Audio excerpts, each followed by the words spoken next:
Good evening, everyone. Welcome to the Thursday night segment of The Outer Realm. We are broadcasting live via the International Public Radio on United Public Radio Network 105.3 FM from the beautiful city of New Orleans. This evening and every evening's segments are fully sponsored by the amazing folks over at Folgers Coffee.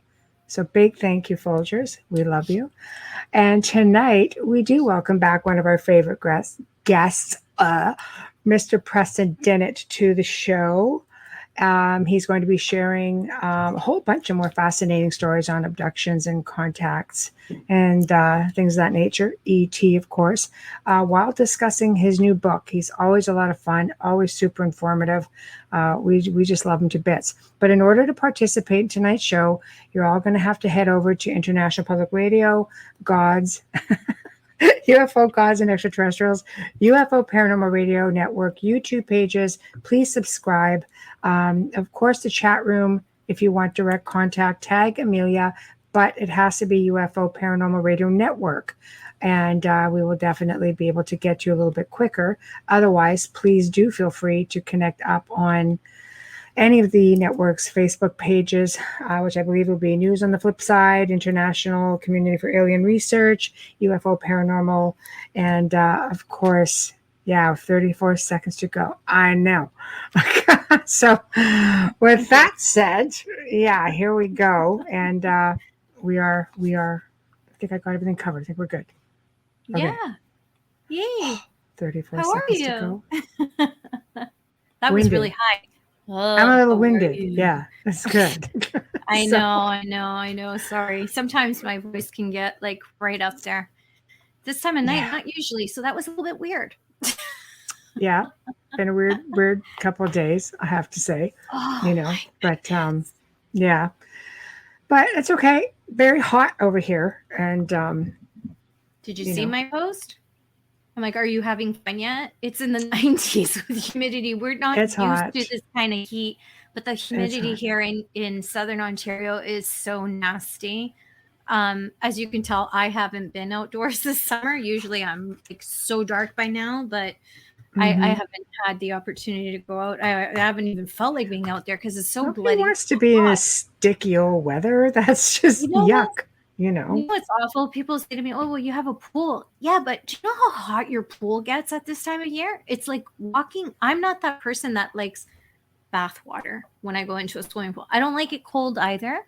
Right. I like it about just 84. Right. Yeah. 84, 85. But when it hits 90 outside, the pool is, you can cook pasta in it, basically. Pretty it's much salt water, the same. Throw it in, and there's dinner. But it's just pretty much the same. It's a gross feeling for me. And I know a lot of people like hot water and swimming pools. That's not my thing. It's not my thing. And I love the water, but I know. Man, oh man, it's just been crazy. It's been nasty. I'm just too busy. Yeah. Pretty much. Today was one of those days for sure. I'm getting on with the violin. Oh, whatever, Joe. Stuff your stinking violin. Because I was talking about how awful the pool is. Yeah, I know. Bring in the wine, though. We want wine with that violin music. I used to listen to people talk that way, and I used to whatever. And then I got the pool. I know. I got the pool, and the last couple years, I'm very in it. What is that about, Miss Cookie Monster? Send me your cookies, okay? Because somebody steal your cookies today, you look grumpy. I've had a day, and I'll leave it right there. So, wow. But what he interviews us once, and he thinks he can say anything. Just wow. But I've really been looking forward to tonight's show because we love having Preston Dennett on. He's so much fun. He's just such a sweetie. His stories are delightful, and it's not all typical. When you hear about alien abductions, or usually a lot of the frightening stuff is out there. Not everyone's had frightening experiences, and some have had really interesting experiences. And he really does bring to light some really lighthearted stuff. Not that he doesn't get the other stuff, but he does have lighthearted stuff, which is really nice. And, he will touch a little bit on on someone tonight who we're actually going to bring on next week. And I know her personally, and I can tell you it will be very mind-blowing and not what you think. It's just wow. So really looking forward to that. Oh, hey, Zach, man. I'm so grateful that she's coming on. It's going to be good. Look, I got to reset. It's going to be good, and I'm just really, really excited about it. Hi, right. Hi, Zach. I said hi in the chat, but I don't know if you caught it. I'm excited about it. This is very different. I think everybody's going to really enjoy this. And I really believe she's going to help a lot of people understand so much more. I think so too. One segment. Yeah, I think so too. And I think that's what Preston does. He brings forward stories that are really, sorry. Okay, good. All right, I can't. That was speaking of Dolly. That was just her. So I'm sure she'll be in chat tonight. But anyway, yeah, Preston does, put pen to paper and bring a lot of these experiences to light. I know for one that it has helped lighten up my thoughts on ETs and all the spooky stuff. I'm a little bit more comfortable with it all. But whenever Joe's ready, we're definitely going to bring him on. And there he is. Hey, there's a guy. Hi, how are you? Look at that smile. You have a great smile, Preston. You really do. Can't hear you. Your mic is. Turn your mic on. There we are. Sorry about that. That's okay. How are you? I'm good. Yeah, battling the heat too. Oh, God, right? What's it like there? Well, it cooled down a little bit today, but it's been over 100 for the past week. We're just trailing behind you. Humid heat there.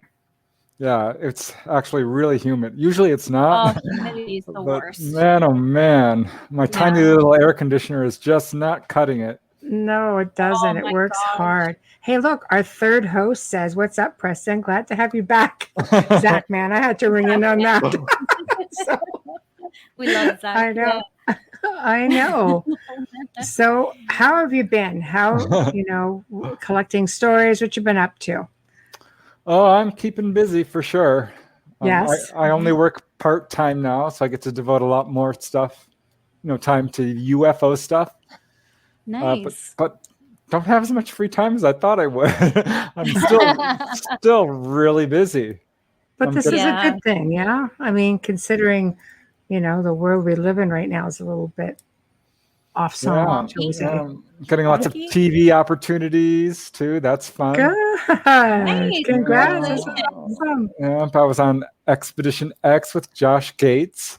Where are you now? What was that like? I love him. Oh boy. Yeah, I didn't get to meet him.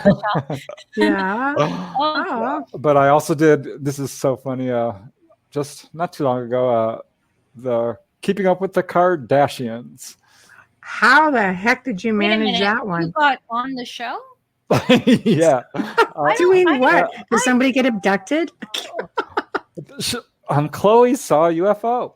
Oh, okay. I was gonna say if anybody, out of all of them, because she's my favorite, it would have been her. She's the most open-minded and the calmest one, in my opinion. But wow, they were really nice. They wanted to learn how to call down UFOs. Oh, so and how please, you're going to have to explain how you went through that process, especially on air. That's like no pressure. Hey, it's not that hard. I mean, you can do this. This is actually getting a lot of traction these days. It's called a CE5, close encounter of the fifth kind, or a human-initiated contact. Right. And I've been doing it for years. Stephen Greer, you may have heard of, is of course the researcher who really spearheaded it. Right. But he used my cases. He's like, here's how you do it. Here's a case from Preston Dennett. And I'm like, wow. He came here to LA to speak about how to do it. And that's crazy. So what do you go out? Do you just have to do a rain dance or something? Or do you go out there and just throw it out and connect up psychically, telepathically? Yeah, you have to take off all your clothes and run. Jesus, dance around the bonfire. Things like that. Yeah, all right. Wait a minute. Might freak out the neighbors, but I'd be down. When did we get to the Yaya sisterhood? Yeah, I'm kidding. Fire, right? I'm kidding. No. Actually, it's pretty simple. You can use lights and meditation. I think is the real key is meditation. You just go out there and clear your mind and telepathically call out to the ETs and visualize your position. These are sort of the contact protocols, as they call them. Wow. And I'm simplifying it a little bit, but you blink your flashlight up in the air and you meditate, call out the ETs, visualize your position, calling them down. Wow. And the theory is these ETs are very telepathic, which they are. Mm-hmm. And it works. I tell you, I went out with Stephen Greer in our little LA group that we formed. Actually, there was a lot of us on the first night. It must have been about 50 of us. Wow. I had a sighting on the first night. Yeah, first night we had a sighting. And second night too. So I was hooked. Are they skittish about crowds, or do you do better in smaller crowds? Well, we went out for like 5 years and did it with a small group of about 10 of us, a core group. Right. And sometimes nothing would happen. I found out the best sort of ingredients is if you bring along a contactee, someone who's having a lot of contact, and also a UFO virgin, as I call them. Ricky. Yeah, someone who's never had contact but really wants it. No. Never had it. Don't want it. I've had it. I'm down. I'm good. It works. It works. I tell you, I've done it. I brought out the TV show Close Encounters, or no, just Encounters it was called, and another time the Learning Channel, they wanted to do it, and both times the UFOs showed up. It worked. Wow. Yeah, that's okay. And it worked. It worked for Khloe Kardashian. They saw one. It came down. Honest to God. I must have missed that episode. My guilty pleasures are some reality shows. But wow. So how did they react? I'm just curious because I missed that. Their series is over now. Yeah. It was on the last season. I forget what episode it was, but not too hard to find. I recorded it. Well, they're also they're also streamed right now as well, right? They're on a streaming service. I won't mention because they don't sponsor us, but they're on a streaming service. Right. So if you have that, so you can Google and it'll tell you which one, and then you can catch Preston. I told them to remain calm, just remain calm and communicate, and maybe they'll land. And as soon as this thing appears, they're like, what is that? What is that? And her boyfriend gets all freaked out and runs inside, and she's right behind him, like, and they run back inside. So it's a careful what you wish for situation. Wow. I'm just so I can't believe this. You hit like mainstream. That is fascinating because you've probably brought so much awareness to a whole other generation. That's fantastic. Regardless of like what network you're on, they have a huge audience and you brought a lot of awareness. Yeah, I thought it was kind of interesting, and I don't think it's a coincidence that the ETs decided to do a little reality TV. Right? I don't believe in coincidence. I really do believe that everything happens for a reason. And I think we've even touched on this because you've been on before. You're one of our frequent flyers that we love to have on. And it was sort of, you get chosen to raise awareness. You get chosen to tell stories. And eventually, you put that out into that collective, and next thing you know, everything just starts unfolding. Right. You do get chosen. I just did a study called UFO Investigators Disease. Which turns out a lot of UFO researchers are having contact. And some were like Ray Fowler and Leo Sprinkle, both very prominent researchers. Right. Said that they were contacted as little tiny children. And the ETs, told them flat out, you will be doing important work. You're going to help people. You need to learn to read and write real well. You're going to be, a huge influence in this field. I believe that. They knew it. These ETs knew it from before they did. But do you think it's because they primed them to do it? I think people get put in positions, even life after life. You'll see some people who just reincarnate back into their bloodlines, and it's just like that mission just keeps going on. At least like with ET, because there is that theory, if that, that they stay with the same families for ages and ages. That if they've abducted you, chances are they've done your parents, grandparents, great grandparents. So it's interesting. All the way to caveman times. Sorry, all the way to Dolly is in the chat room. Hi, Dolly. She said, darling. Ask Preston if he knew he was going to be a writer early on. Preston has an ancestor who wrote. Oh, thanks, Dolly. Yeah, I sure did. Telling all your secrets. There we go. All right, that's fine. Fine.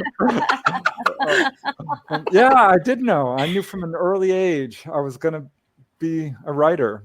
And it's funny, I have like 5 brothers and sisters, and they would look at me like, how do you know this? Like, I just know it. I just know it. Wow. It's going to be a thing. And I didn't know it was going to be UFOs. But I found out, it didn't take long. Right after I started researching, I started having sightings. Right. It's like they knew. These ETs knew. And but they do, right? They do, honest to God. Because this is a pattern. It's called UFO investigators disease. Ed Conroy coined that term after he decided he was going to study Whitley Strieber and see if he was hoaxing or not. Dives into the deep end, and boom, he gets abducted by aliens. I don't have this illness because I've never had an experience. Nobody's talking about that, Amelia. We know you do. No. You're just in freaking denial is all. That's a different illness. Just because you deny it does not make it not so. No, I don't have any recollection like a lot of people do. So I welcome just my don't little believe ET it's friends. Some people don't remember. They don't remember until the time comes. Well, I had a really close-up sighting, and it left my mind. Oh. Yeah. Recently? No. Well, I mean, I've had recent sightings, but I've remembered those. Right, yes. But I remember in 1992, I'm driving along, and this ball of light drops out of the sky. Thought it was a bird. You would. It's so sweet. It's a bird. Look at what? Look at that. I'm like, okay, maybe it's a firecracker. It's late July. Superman. So I didn't want to think UFO, but it was an orb. It came right in front. I mean, it's as far away from I am as the computer right now. Right. Wow. That's very close. Yeah, it goes in front of my windshield, back and forth 3, 4, 5 times. Stops. It's over the hood of my car. I mean, it's close. And it dips down and goes straight up. And I forgot about it. It left my mind. Did they assist you with it leaving your mind? I think so. Yeah, they do that. That's what really peeves me off is that, I think people would be more comfortable with the idea of being visited by, extraterrestrials if they're like lurkers, though, and people, it's just like, it's like being lurked by somebody who just shows up in your bedroom at night. It's just wrong on so many levels that it's not even funny. But it's like, I think it would be easier if they just, while you're up sitting and, at the table, and I'll often be by myself. I can hear them knocking all over the darn house, and I'm sitting there going, like, can you not just come to the table? I'm here. No, you just have to wait till I'm slumbering, and you're just going to bother me. Then I get ornery about it. So I'm not so sure it would be easier. I've talked to people who've had that, and it can be scary having a fully conscious daylight encounter where an ET walks in. Yeah. I think if you're ready. They often do that. They'll contact people in the dream state. But, that often is how they start.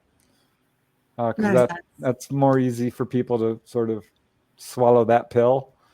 Yeah, you say it's easy, but after a while, it's like, step it up, man. Now I'm sleeping. And people will go into denial too. And so they will like come to your face and say, stop denying me. Boom, boom. Yeah, I'm here. I haven't had that. I know. No, I haven't had textbook that. denial, I'm saying. No, I haven't had that experience where they've come up to me and said, it's okay. Well, let me ask you, Amelia, have you seen a UFO? No. Have you? Not that I know of, no. All right. I mean, I've seen stars moving around, and I know they're stars. Well, stars don't move around, They fall. Well, yeah, but they shoot across the sky real quick, but they don't like move around. No, like that's what I mean, like falling, like straight. I've never seen anything do that. I've never seen anything of any footage that I've seen. I don't remember ever seeing anything like that. Like a lot of people won't just see them. They see them during the day through clouds, and I've only ever seen them in photos. I believe in them 100%. I don't deny it. I don't recall anything, so I can't. I'm only speaking from what I remember. And sometimes I think I had a lot of fear with it, and maybe that's why.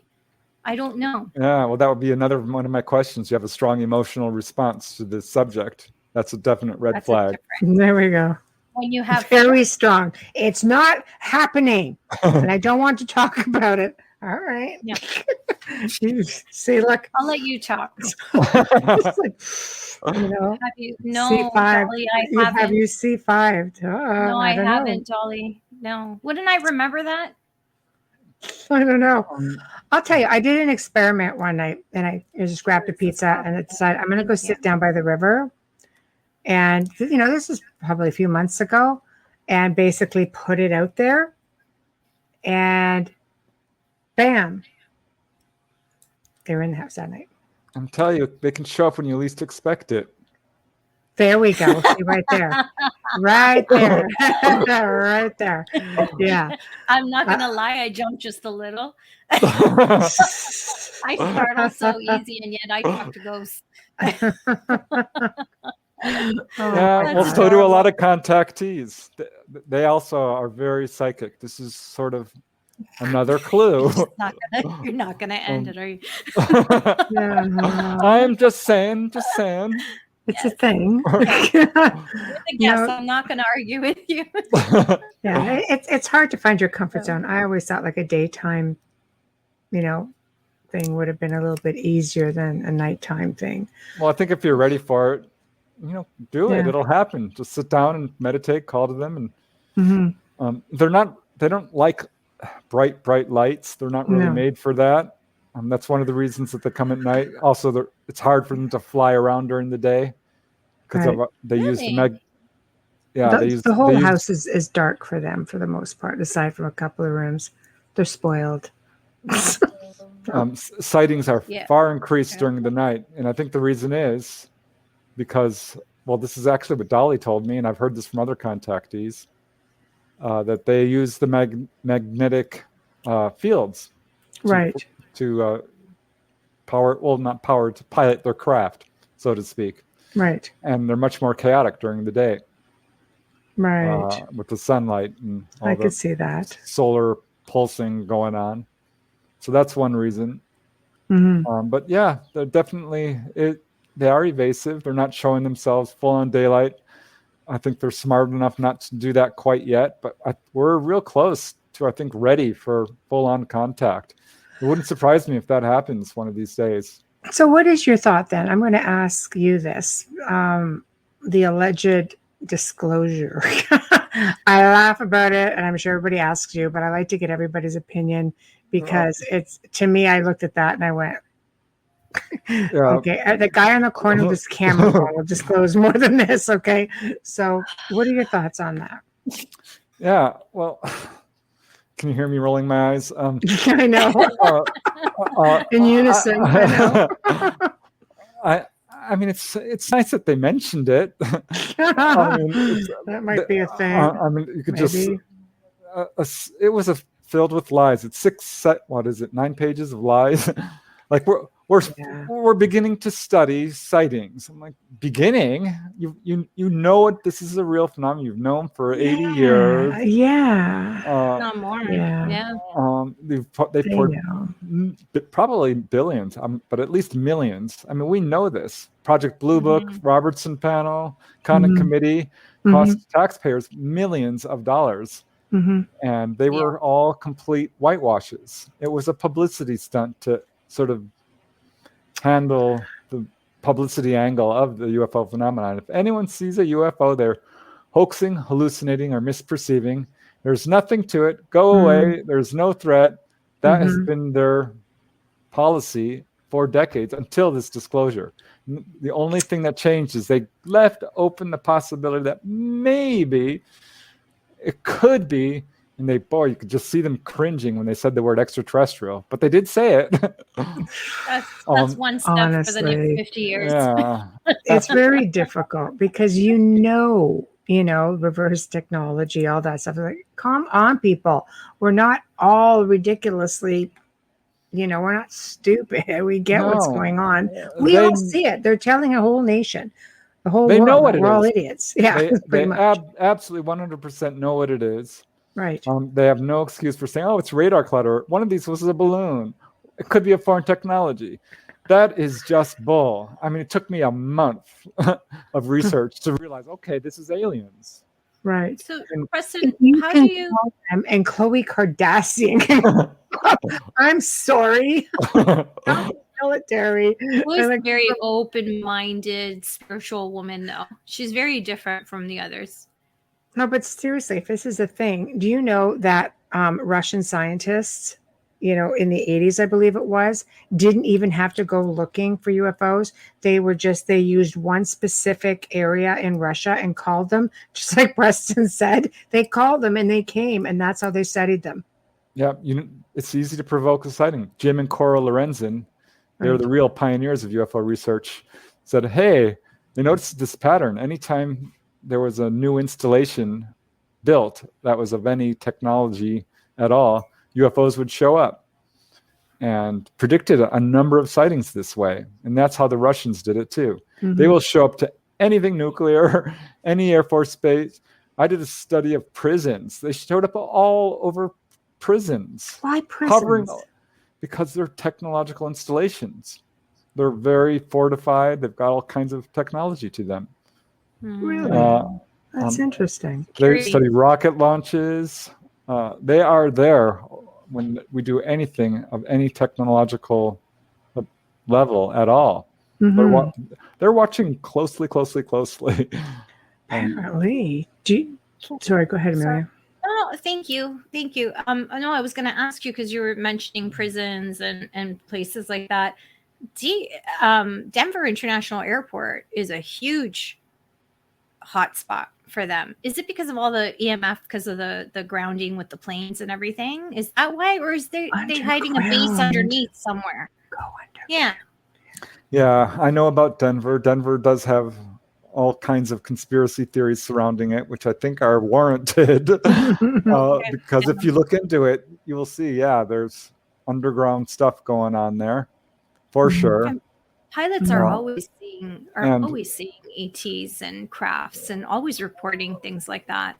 Yeah, I did a study of UFOs in airports too, because LAX had a series of encounters where they were really brazen, coming and hovering right by the control towers, and that happened at Nellis Air Force Base. That happened at Heathrow.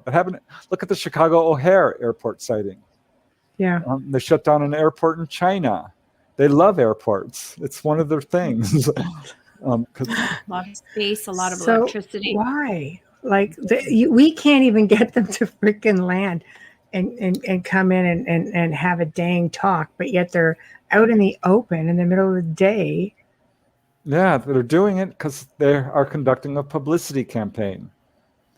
They tried to disclose. They wanted to land, and they had a meeting at Edwards Air Force Base with President Eisenhower. I remember. This is a pretty famous incident. It's gotten some ridicule, but no one's ever been able to debunk it. And if you look into it, the evidence that this happened builds, and builds. Most researchers are taking this seriously now because the evidence is pretty overwhelming that it happened. Right. And according to the story, the ETs wanted to disclose, and we said no. And so now they're doing a grassroots movement. And this is why we see UFOs hovering over schoolyards, like Rua, Zimbabwe, which is one of 100 cases. Yeah. I just put out a book, relatively recently, called UFOs or drive-in UFO encounters. Right. UFOs at drive-in movie theaters. Right. Because I had a lady at work who talked about this encounter at the Paramount Drive-In. She said hundreds of people saw it. We all saw it. It was right next to the screen. And I found a bunch of cases. I found 100 cases. 100. Wow, Preston. See, and you can't discredit when a crowd sees them. Right? That's tough to discredit, but yet the government all governments manage to talk their way through that. Why are they being so adamant about not disclosing? Power, greed, control, money. Control. I think meanness. They're mean. They're not nice people. They do not have our best interests in mind. I hate to say it, but they've lied from the beginning. They knew about the drive-in theater encounters. I started to look. I found some in Project Blue Book. None were declared unidentified, which is so ridiculous. There was a case in 1952 in Bakersfield, California, at the Terrace Drive-In, where it hovered right next to the drive-in. Turned out there was a high-level military officer there who reported it to the local sheriff's station. Local sheriff writes up a report. He interviewed like 20 people. He went down there. There was 100 people like, oh, my God. And so he writes up a report. It goes to Edwards Air Force Base, which is UFO Central. It gets routed to Project Blue Book. They put it on a report marked action, sent it the next day to the commanding general of Wright-Patterson Air Force Base. This, Wright-Patterson is where we fly, do all the foreign technology. But not only that, they sent a report to Ent Air Force Base in Colorado, where we track all the incoming and outgoing traffic, and to the Director of Intelligence in Washington, D.C. So they took it very seriously. They know from the beginning they've been hovering over drive-in theaters. I've got other cases just like that. Same thing. Goes right to the highest level at Wright-Patterson. They know. They're such liars. I'm really mad at them. They're on my naughty list. They will not get away with it. Buggers. I'm so glad you're honest, because you are so honest, and you're driven, and you really want to seek the truth, and there's not I could never discredit you at all. Just honestly, I can't wait for this other book. Oh yeah I'm putting them out, this next book with Dolly. I'm so excited because she was kind of led to me. We are too.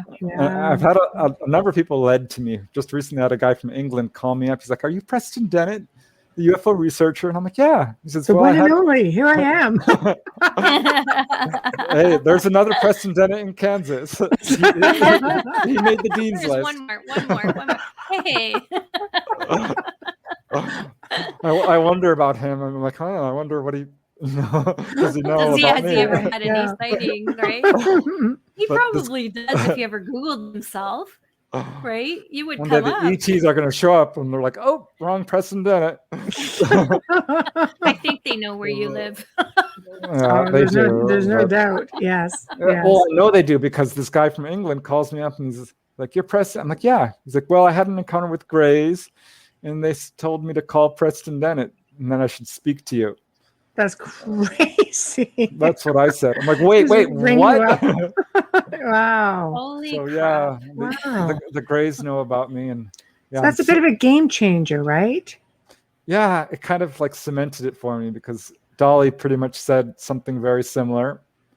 Right. And I had a couple of other people tell me that, but I'm like, no, shut up. I'm not.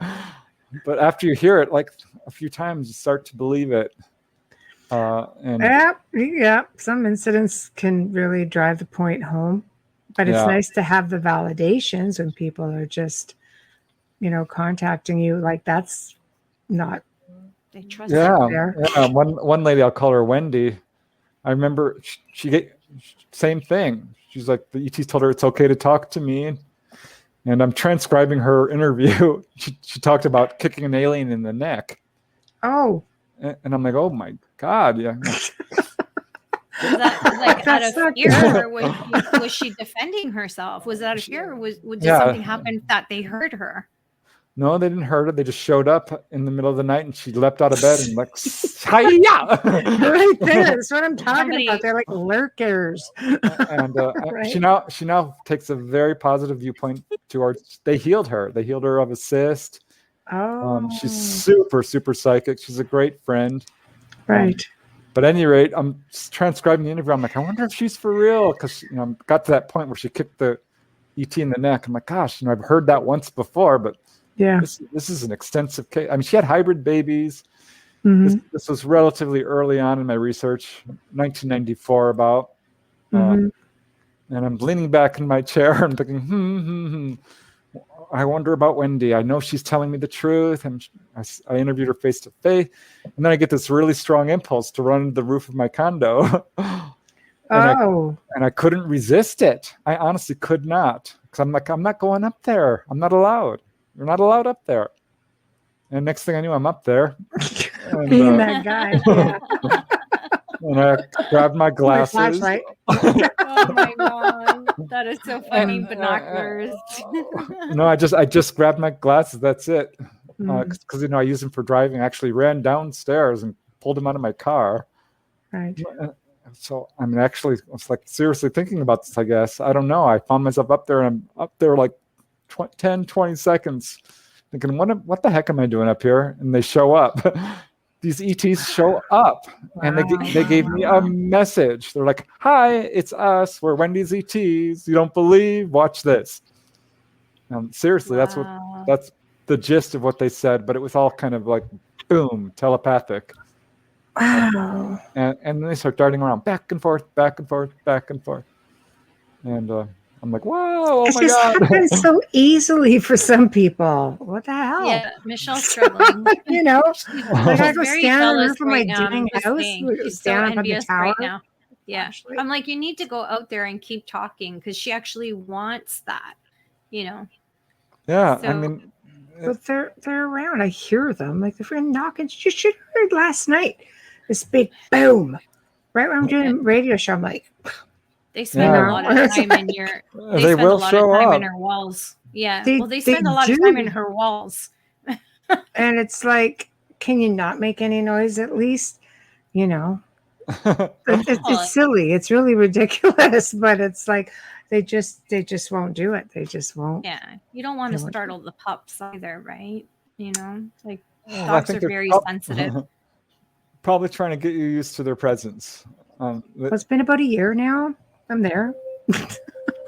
Okay. I've got a question for you. It's ET telling you. Yeah. Tell her we're there. Tell Michelle, okay, we're going to do this and have her ready. They do call people on the phone, by the way. That is a thing. I am not lying. I've got 20 some cases. It happened to one of Bud Hopkins' clients. Raymond Fowler had a case. I have about 3 cases involving that. Wow. One guy, they actually spoke to him, said, we're coming soon. That's what they told him. The time is soon. Wow. Can I ask you a question? Because I know a lot of people ask me this question and I can't answer it because I've never had an encounter. But with all these cases that you've studied, collectively, do you have an idea of why they're coming around and what they want from us? Yeah, I think we've got to. Ooh. I think we have a pretty good handle on their agenda, actually. Seriously, I think, and other researchers, I think, have found out the same thing. They've got several reasons they're here. Mm-hmm. The Greys do have an agenda with the hybrid babies, for sure, because they are having trouble reproducing. And so they, due to genetic damage and genetic intervention and manipulation. So that is one of their agendas. Another is to save us from destroying our planet. This is the message they give to people. Why are you messing around with nuclear power?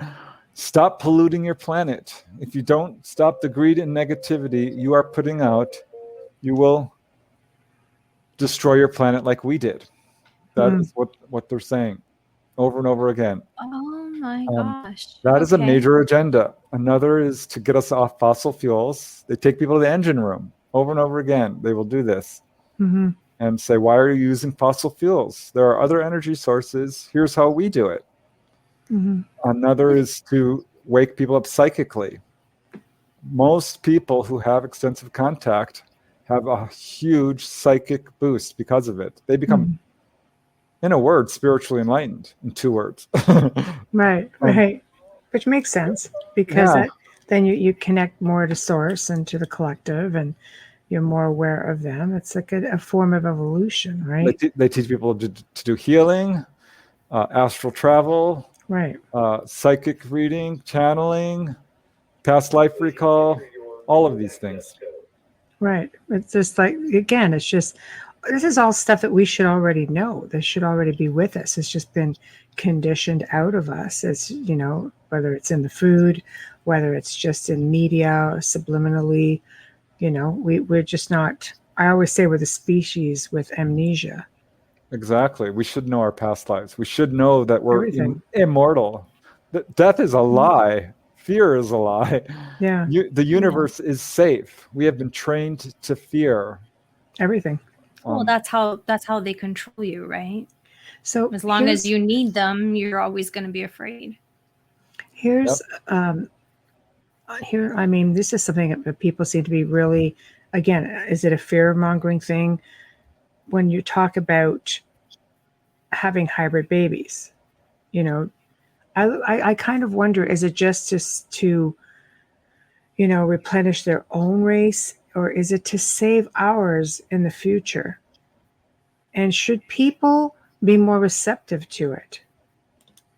Well, I don't think we're going to go extinct because they've collected genetic material. No, but I mean, like, we could blow ourselves to smithereens. Maybe they're maybe they're preserving our species somehow. Exactly. Yeah, I think there's some truth to that. And there are people who are completely human who are growing up on UFOs. Wow. And I do think they are basically genetically upgrading us. I can't prove this, but if you look at like ancient writings from the Bible to Sanskrit to Egyptian hieroglyphs, petroglyphs, I mean, if you look at it, they've been around for a long time. I don't think the hybrid baby phenomena is necessarily new. But look at our longevity has doubled over the past couple of hundred years. There's a case in Florida I always like to quote where this guy was being taken. And the Greys show up. He's pretty used to it by now. And he's like, hey, if you're going to take me, fix my hernia. And they're like, okay, we know this condition of which you speak and we will repair it. And they did. Wow. And then he's like, why are you taking me? Why? Why do you keep taking me? And they said, we are interested in your genetic potential to live a long time. Wow. And his grandfather was 106. Wow. Still healthy and active. So that, I'm like, what's going on here? They are studying people who live a long time. Why? They must. Sorry. They genetically upgrade people. This is a thing. John Mack talked about it. This happened to John Hunter Gray. He had an encounter. Afterwards, he had 20 physiological improvements. He was in his 30s or 40s. He grew like 3 inches. His feet grew a couple of sizes. His wrinkles disappeared. His scars went away. He stopped smoking. He stopped getting the flu each year. I mean, his nails grew faster. He started getting 5 o'clock shadow again. I mean, it just went on and on. He had 20 physiological improvements. This is a health upgrade. Here's a question for you. You said that they study and they're fascinated by longevity in life. So I'm wondering, Sardinia is got one of the highest populations of centenarians. Do they have a lot of sightings? I've not done a study of that. That's a good idea. They are studying that island off of Italy, off the coast, the west coast of Italy, Sardinia, for years because they have such a huge population. Centenarians are people who are 100 and up. And they have a huge, I know you know that. I'm just saying for the audience because I said it so quickly. But they have a huge population there. like more than 80% of that island. So it would be interesting to see if there's any interaction there and how many sightings they have. Yeah, that would be very interesting, because I've studied like who's having contact and why, and we do know it tracks families. One thing I did find is that, because I kept noticing like people who are contactees they're so nice. They're such nice people.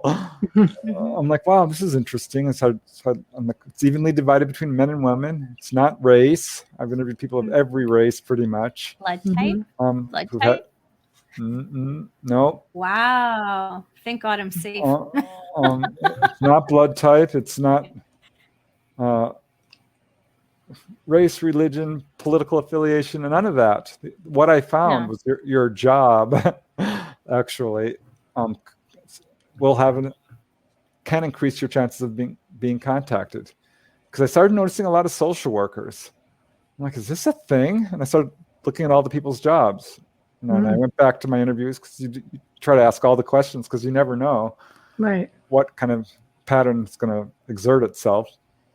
And I'm like, well, there's an awful lot of doctors too, a lot of teachers, a lot of artists, a lot of environmentalists, animal rights activists, people who are doing good work for humanity, writers, inventors, police officers, entertainers, musicians. Right. It's a loose pattern, but it turns up. I think, like you say, anybody who can make a difference, you know, which provide platforms to the world for people with a story, maybe. It's another reason why I'm convinced these guys are not evil muhaha here to hurt and take over people. Right. When you say these guys, sorry, Preston, when you say these guys, are you referring to one race or all the races of aliens? All of them, generally speaking, because there is a bell curve. I have talked to people who've had, very scary experiences. But some people will describe pretty much identical experiences and react differently. I've talked to some guys who are really religious, and one guy's like, these guys are demons. I hate them. And he just will not budge. But his experiences pretty much match what other people have said. He's just not happy about it. Right. And what often happens is people will have an experience, and it can be very scary because we're trained in fear. To, anything that looks different is scary. Maybe because they're fighting it. And so what happens is people are taken on board, and they're like, it's scared, and like, okay, the ETs are like, oh my gosh, this person is freaking out. What are we going to do? Knock them out. Knock them out. Exactly. Paralyze them, because they're going to hit you, so they paralyze them and knock you out. Right. And so what happens is you wake up in bed, sweating, and like with images of these ETs coming at you with a needle or something, and that's all you've got. And they're like, shoot, because that's not the impression they're trying to give. And when someone does not have a strong fear response, they have a completely different encounter. And so this is what I keep seeing. I'm like, wow, it can be very scary at first, and people will have PTSD and nightmares. But what happens is, if they get over this fear barrier, and they often do, they are given freedom of movement, and they're given a tour of the craft, and they're shown the engine room, and they're shown the control room, and they're taken out and shown the stars and shown Saturn. I've got like 4 or 5 cases now. People have been shown Saturn. I've had memories of seeing the stars. It's like you just wake up and it's like, did I just see the stars? It's very cool. This happened to Dolly. So what happens is we need to get over our fear, because what happens is people will, trauma comes out first. We have to deal with it, and so people are left with the impression like, well, I'm traumatized.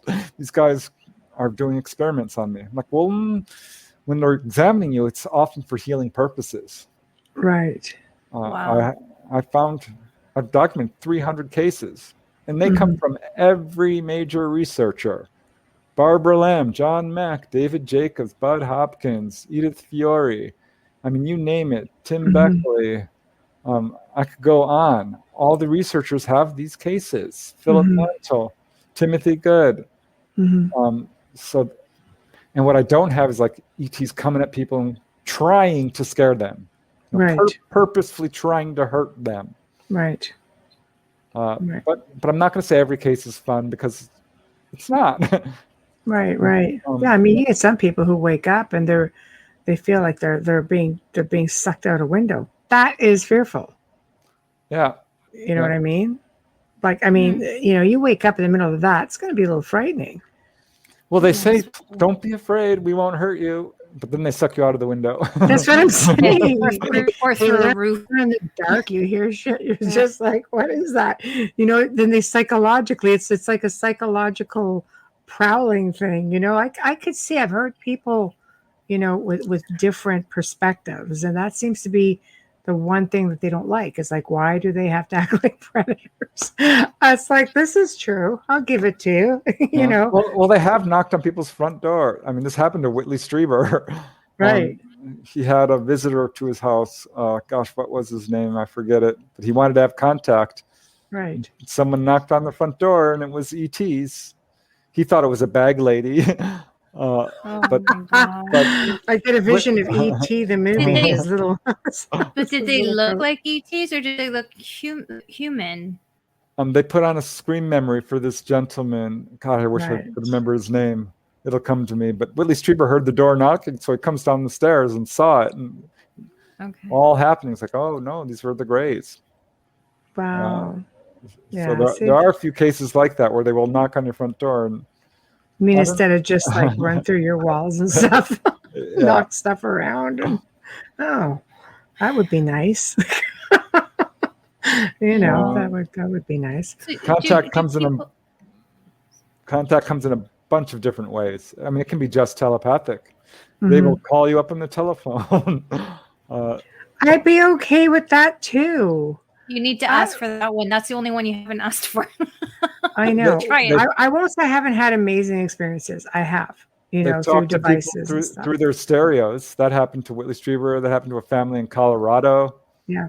That happened in a number of cases. I've had a similar experience. Yeah. With a full range of like everything. It was just, I recorded it. It was just mind blowing. Yeah. So. They showed them in my latest book, Wondrous. One lady, she decided to go out jogging outside of her home in O'Fallon, Illinois, and saw what she thought was a man on stilts walking down Kyle Road near her home. That's a big gray. And it was really tall. It was almost tall as the street light. So it walks under the street light, and it's a praying mantis. Oh no. See, we hear bad things about them. I have not heard good things about the mantis. Like through clients who, here's where the paranormal seems to cross a little bit with ufology, and I mean, I've been doing this 18 years. I learned early on that they seem to use even portals that are similar, dimensional, right? And the mantis, like people would just feel like they were just being like just terrorized by them. Is this mindset again, or is this really, are they okay? They just look creepy. Well, I've gotten both sides. Some people are like not happy about it. They seem to be in charge and are bossing the Greys around, and a person might be like lying there on the table screaming in fear, and they don't seem to quite understand what humans are going through. I know. So I think part of the problem is that our minds are compartmentalized, and they're talking to a larger part of our mind, right? That we're not even aware of, because we're giving permission on some level. Right. This is what a lot of contactees are finding out, especially after they've gone under hypnosis and recovered all their memories. And but the praying mantis do scare people, because I mean, let's face it, if you see a 9 foot tall bug-like creature coming at you, that's going to be scary. With the 3-inch one. I can't imagine 9 feet. But I talked to a Navy medic, Kevin Kamen. His bunkmate was a contactee, and Kevin's like, "Oh yeah, sure you are." He's like, "No, I am. I've been to their planet. They take me on their ship all the time." Kevin's like, "All right, I want to meet your little green friends." And his bunkmate says, "Sure, I will tell them." And comes back a few days later, they're on a ship at sea. And he says, okay, I talked to them and they said they will show themselves to you. And they came the next day on the ship. Wow. His bunkmate says, okay, go up on deck. You'll see them. Kevin goes up onto the deck. It's a 600-foot-long Navy ship in the Atlantic outside the Bermuda Triangle. And Kevin looks up and sees this giant UFO. No one else seems to be able to see it. He tries to get other witnesses. Next thing he knows, he's on board, and these ETs start talking to him. He's afraid to turn around because he's freaking out.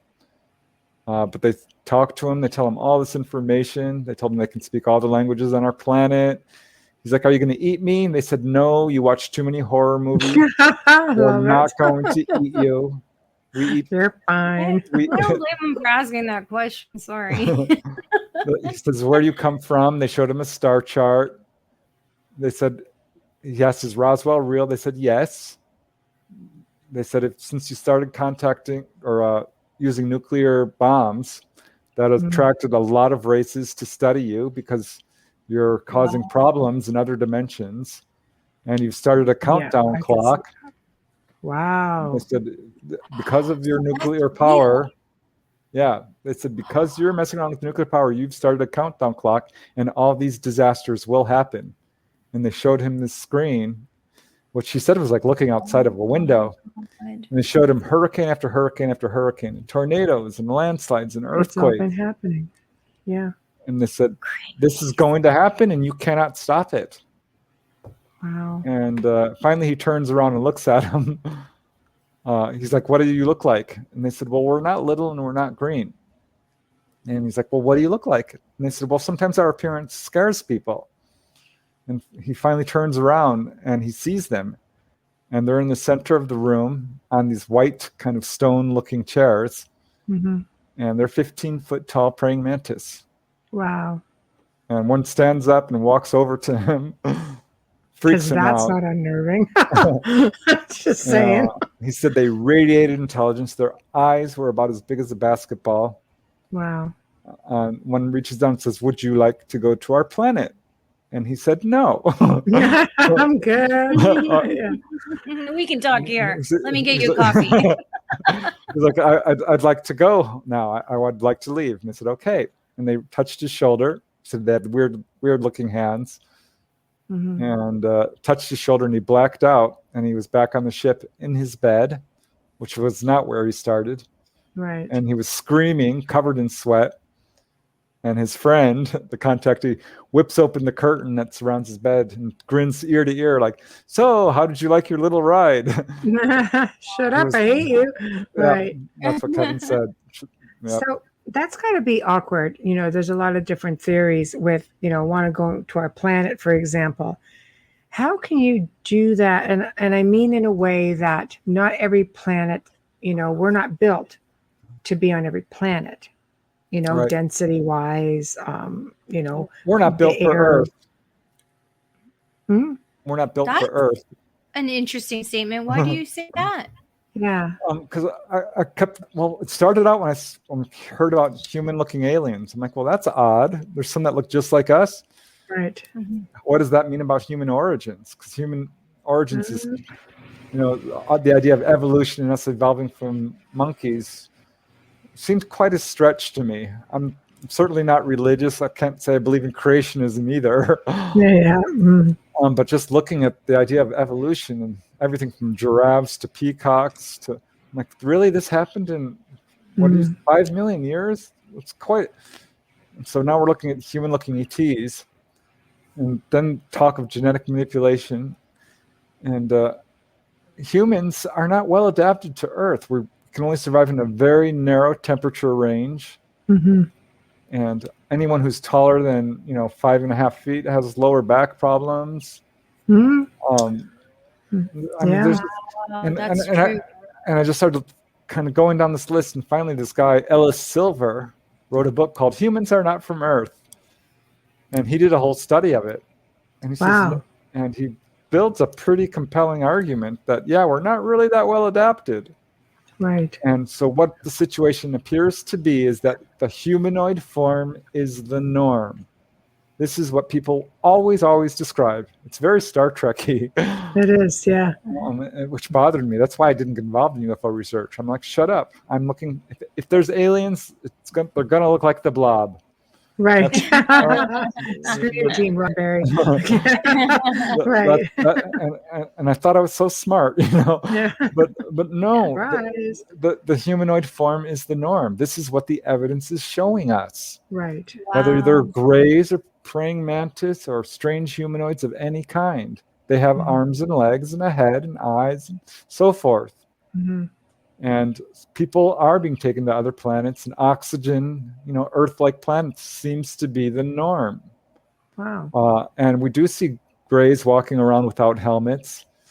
Most ETs that people see do not have helmets. Some do. Mm-hmm. That actually does turn up. That's not uncommon. People describe like diving gear type thing. Yes. Mm-hmm. And people people who are taken on board will describe differences in atmosphere. Some have difficulty breathing. We'll describe it as being muggy or thick, or some say the air is really silky and thin. Or, but generally, it's the very much like comfortable. It's Earth normal. Gravity's normal. The temperature is within our range. The air is breathable. But this could be one of the reasons we don't see grays walking around for long periods of time. This is what David Jacobs' research showed, that the hybrids can come to Earth, but they have trouble lasting for too long. And that might be true with the grays as well. Right. That would explain why they're on ships, yeah. Yeah, maybe it's the degree of hybrid, too. I imagine the closer you get to the real thing, the easier it gets. I think we're all probably ETs. Honestly, I'm not so because the theory is we came from Mars. This is somewhat popular within the UFO community. And I asked Dolly about this, and she's like, "Yep, that's true. We were originally on Mars, and we were relocated to Earth." And of all the people I've interviewed, I have to say that she has better recall than anyone else I've ever interviewed. So I'm so excited about this book we're putting together. Wait till you talk to her. I mean, she blows my mind. Next week, Preston. Next week. Next Wednesday. She's on next Wednesday. Because I've talked to a lot of people who've had contact, and memory problems are the norm. Even people who are having fully conscious contact still have some trouble with it. Jim Sparks is one who has had full unconscious contact. I've talked to a few others. But Dolly says from age 14, she's like, that's it. If they're taking me, I'm going to know. I'm taking the bull by the horns. I want control. And she's like, I'm going to remember. And she did. Right. And she's telling me. If you can alter your own reality, then why couldn't you make yourself remember? Yeah, it's definitely possible. I think it's just a matter of willpower and deciding to do it and facing your fears. She's a very, very strong person. She is. She's lovely. But I've talked to a lot of people, and everything she's telling me, other people have told me piecemeal. But to hear it coming in a full continuous stream is like really delightful. Like, wow, another person said this, check. Another person said check. Yeah. Because like I think it's great. Yeah, one guy told me about being taken to see Saturn. I'm like, wow, this is amazing, because I know Leo Sprinkle had that happen. Raymond Fowler had that happen. Dolly talked about that.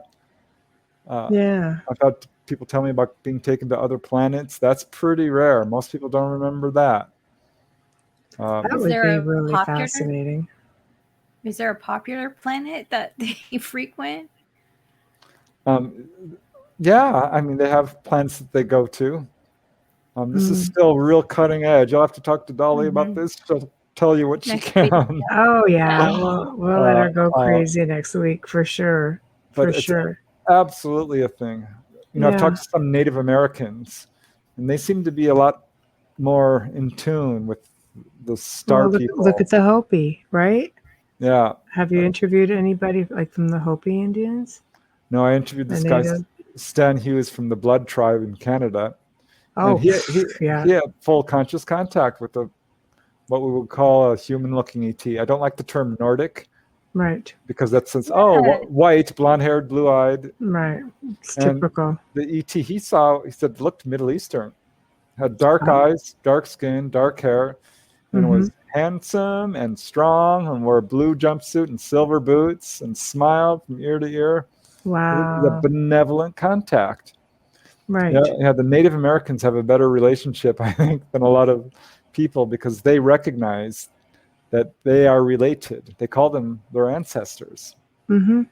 One of my favorite new researchers is R.D. Six-Killer Clark, who's put out a bunch of books, and she's putting forth a bunch of contact narratives that are significantly different from, the scary, Gray's abducting and anal probing people.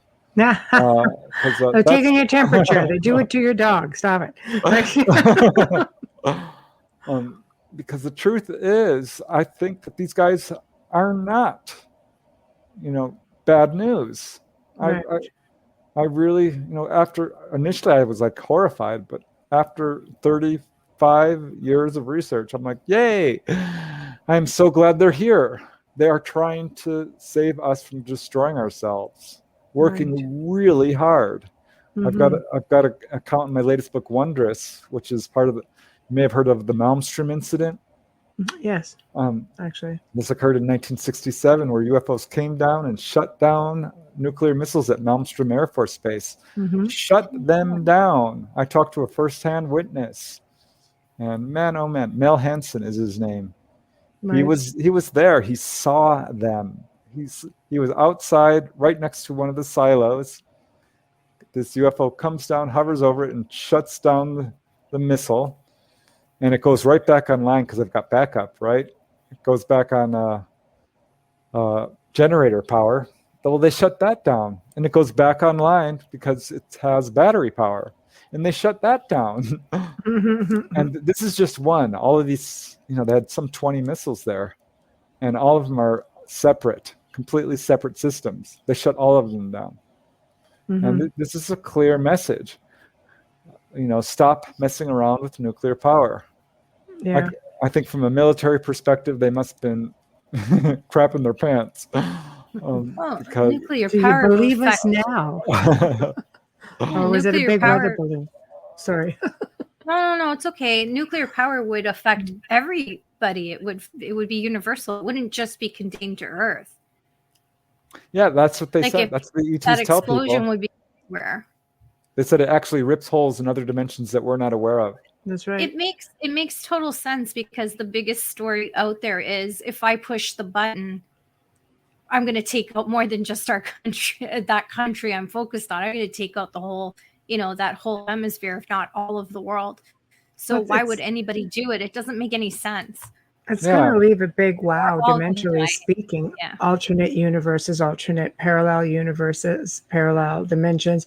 Let's face it, if it works on frequency, it's like listening to a radio station. You can only do one at a time, but it doesn't mean that you don't have all of those dimensions within your space that you can literally bounce back and forth. Exactly. This is one of many reasons why I don't trust the governments, the power elite, the 1%ers, the people who are covering this up. Yeah. Think about the nuclear power. What are you doing? Why? Why would they sell weapons to both sides of countries and then fund a war? That makes zero sense. That's another show. That's a whole other. I could talk about that for hours. I know. Power. When you're that high up and you're the 1%er, it's no longer about money. It's about power. It's not about money, because they have all the money. When you're the one or the first two, and I'm not going to mention names, it's all about power. Look at them going at it right now to get their ships on the moon and stuff. Look at them. It's not about Mars. Yeah. Like, you would think with all that money, you just enjoy life. No, I need to do this and I need to do. It's ego and power. Yeah. Shame on them. Yeah. Shame. Bastards. There, I said it. But we need the balance, right? That's you can't have all good. It's all a learning curve. But I would love if they would have a near-death experience. Because when you have a near-death experience, you feel all the feelings that of all the people you've hurt. Yeah, see, I don't think the other side will let them in. I don't think any of that exists on that side. But it's so disappointing for me. Yeah, I wish they would interfere a little bit more with that group. But see, that's the theories also, is, they don't want to interfere. They have to be careful to interfere. You hear so many different theories. Yeah. I mean, if you go back like hundreds of years, I don't even remember the date. It could be 400 AD, BC. Don't quote me on it. But there was this sort of a treaty called, it was a Muhammad, not like the Prophet Muhammad. This is totally separate from that. But basically, ET made contact. And this agreement came into place stating that they would only deal with the elite. They would not deal with anyone else. So I'm guessing probably 480, And I thought that went way, way back. That hasn't changed. Yeah, well, I haven't heard of that. I'll send it to you. But I do know that they are contacting people of all levels of society. But I think they got fed up, and you try to do the right thing, working with the powers that be that you think are doing the right thing for their people.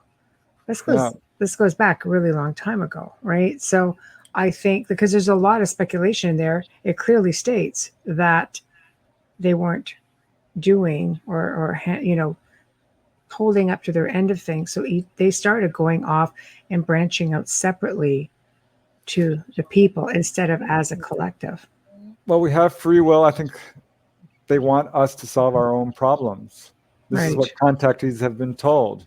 Because you're not going to learn if your parent teaches you everything, does everything for you. If your parent fills up your gas tank, ties your shoes, feeds you with the spoon, you're not going to know how to feed yourself. That's true. Good point. Yes. That's true. I mean, they could hand us the medical technology, but then we wouldn't even know how to, study or learn. Mm-hmm. And if they handed us this medical technology, we'd probably abuse it. So out of these people then that they contact, are those people that just say, you know what, I want to be off world. I just can't do it here. It's just a lot. I mean, a lot of us, how many people out there feel that they don't belong in this time or place? We spoke about this last night, probably because we come from someplace else, or maybe it is a past life thing. Who knows? But I mean, are there people, like, out of these people you've interviewed, who say, no, I wanted to go back and they wouldn't let me for this reason, or it was offered and I didn't take it? Yeah, that theme does turn up. People have past life memories as an ET. Right. Some volunteered to go to Earth. Right. And some feel very much like they're on a mission to enlighten humanity. Mm-hmm. Okay. And by and large, they do feel a sense of not belonging to Earth. Right. Many of them feel like the ETs are their family, their friends. Mm-hmm. That is absolutely something I hear quite a bit. Mm-hmm. So, yeah, I'm going to say there's something to that. I saw a channel, Bashar. You may have heard of Bashar. Yes. Desrochers. Yes. I had a reading with him. He pointed to me. He was like, "How did that go?" It was interesting. This was very early on. I wasn't at all well known. I don't think I'd written any books or anything.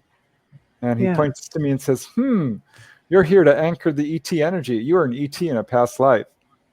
I'm like, "Oh, that's interesting." I mean, for him, that's actually pretty cool. Yeah, it was cool. And I got to see 2 or 3 other channelers. I was just studying channeling at that time because I'm studying all the paranormal. That's because it's all related to this.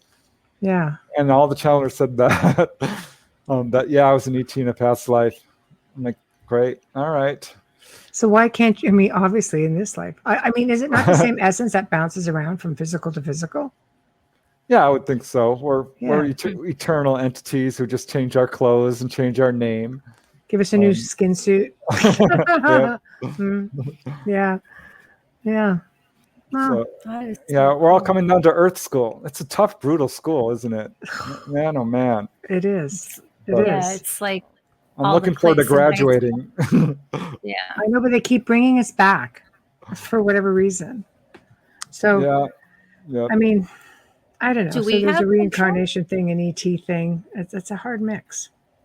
Yeah. Do we have control on that that recycling thing? Can we say, no, I'm not going back? I've looked into it to a certain degree, and it's hard to get a good, solid answer on that, but I'm going to say yes.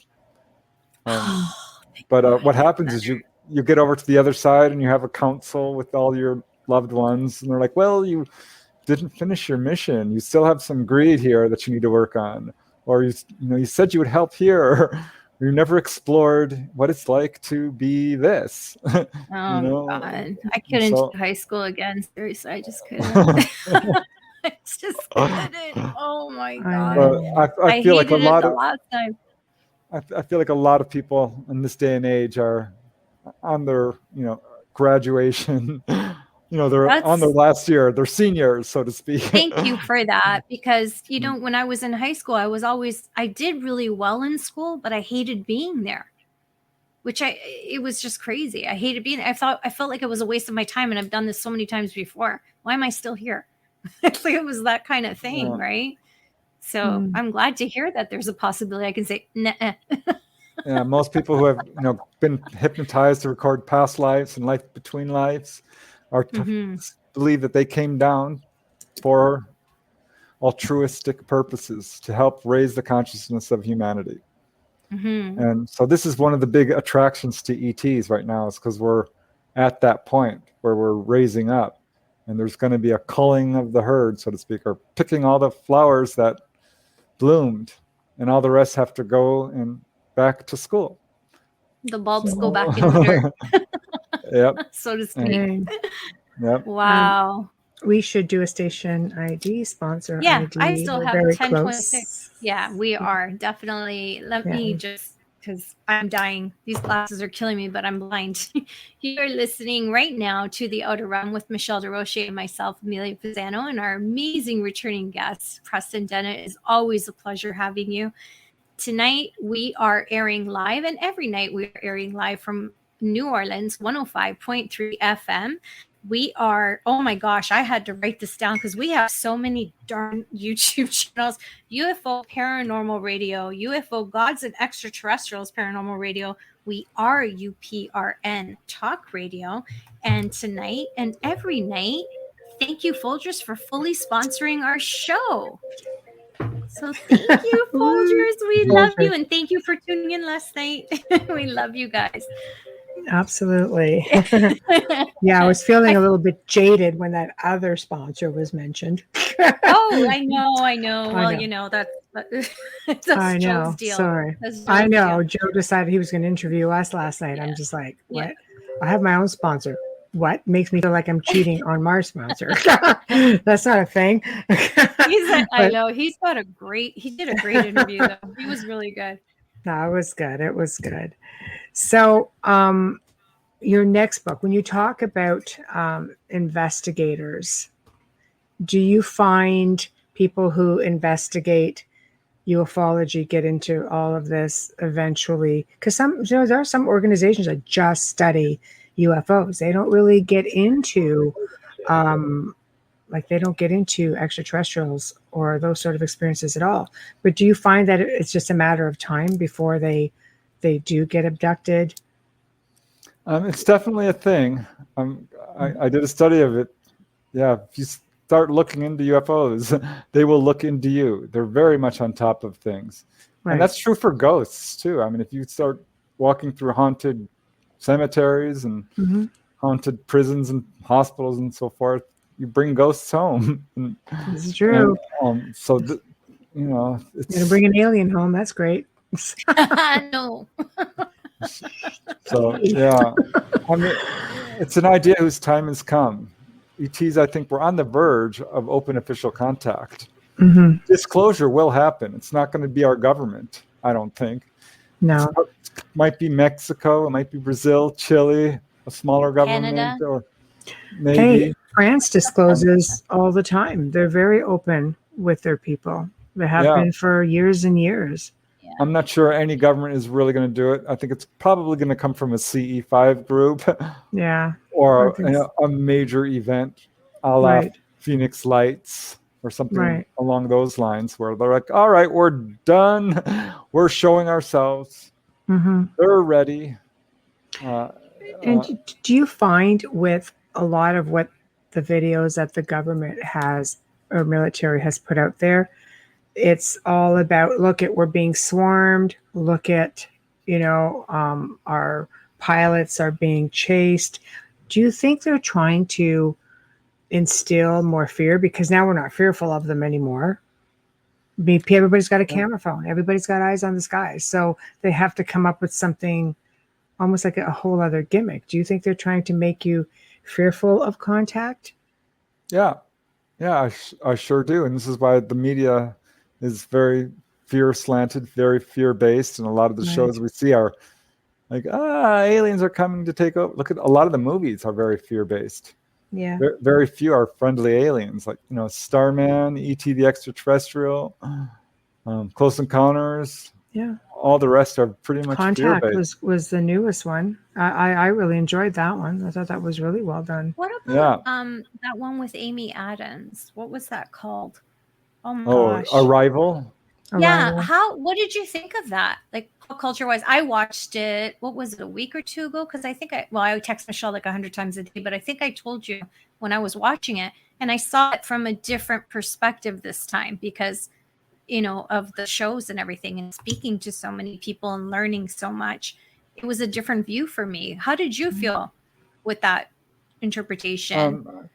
I enjoyed it as entertainment. It kind of bothered me because it wasn't accurate in terms at of all, right? not really. I mean, it had some interesting points, like how, how we might react to an alien presence, and how fear-based we are when really it's not what they're all about. But I'm still waiting for the really good UFO movie. My favorite, I think the one that got it best so far is still Close Encounters of the Third Kind. Yeah. And The Day the Earth Stood Still. Yeah. Those are probably closest to reality. I'm still disappointed that Fourth Kind is not real. Yeah, that was a horror movie. I love that. The government is putting forth an alien threat narrative, and it's not warranted. It's not true. No, they are. Yeah, I think there's a question in chat. Sorry. No, but I cut Preston off. Are you finished? Sorry, I don't want to read the question. Preston was still talking. No, go ahead. Okay, thank you. Zachman is asking, when we come into contact with ETs publicly, will it be at random or will it be on an orchestrated event, and why? Orchestrated. And I'm going to underline that and put it in bold and put an exclamation point after it. Wow. Because they're very, very, very much on top of things. I mean, they are the ones who are in control ultimately. And I think they're very, very carefully doing what they're doing, and are doing, it's not a coincidence when they're showing themselves to a person. They know who is seeing them. They're showing themselves to school children. Why would they do that? It's a very clever way to sort of announce their presence. Right? Yeah. Exactly. Yes, yes. And bit by bit, they're showing themselves more and more and more. I think it's very much orchestrated.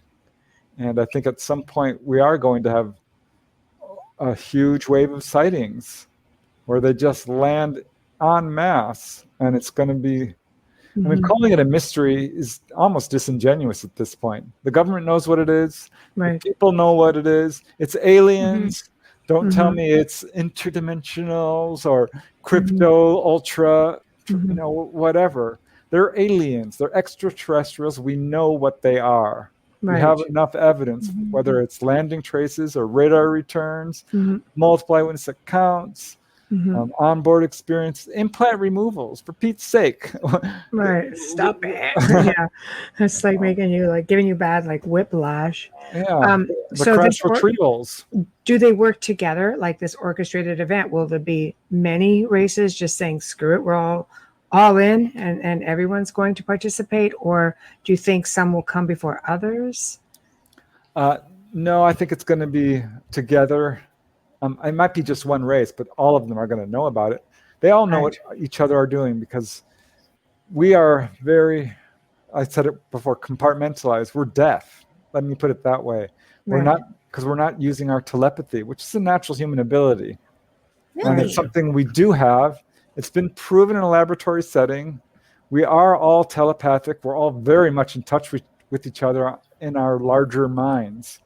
And this all becomes apparent when you start doing astral travel. And for contactees know it because they have very strong intuitive abilities.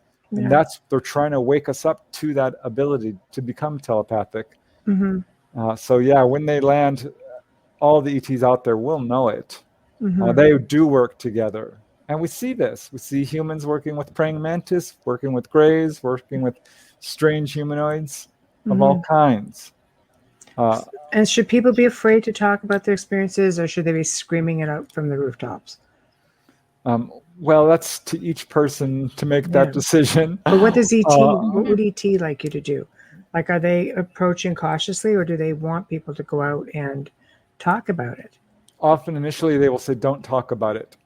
Right. I've heard this a number of times. Once I asked this lady to go on TV. She said, sure. And the Greys showed up and said, no, don't do it. You're not ready. We don't want you to do it. Right. Because I think this is part of our own fear reaction, our own warlike ways, our tendency to shoot first and ask questions later. But as contact, this one lady in Maine, Lynette, they always told her, don't talk, don't talk, don't talk. Now as an adult, they're like, talk, talk, talk, talk, talk. And do it. And she's like, that's weird, because they always said, no, don't talk. And they gave her all these messages. One was, stop putting out the greed and negativity you're putting out, or you will destroy yourself like we did. Another was, thoughts are things. You need to tell people that everything they think it is put out there. They said, if people should start disappearing from this planet, it's being done by us for the greater good. They said, they warned her about Hurricane Katrina, which happened. And they said, that's just the beginning. It's going to be much, much worse. And of course it has been. Yeah, that was a really bad one. They said, we've been manipulating human genetics for millennia, and not only human genetics, but animals as well, and specifically dogs and cats. We've boosted their genes we've intervened with their genetics to boost their emotional intelligence so that they relate better to humans. Oh, the little psychics are amazing. Yeah. You know, which seems, I mean, that blew my mind, because people are so close to their dogs and cats. And it's true, but that's the way to do it. Isn't it brilliant? Yeah. Oh my gosh. And my it guy's allows like a little human.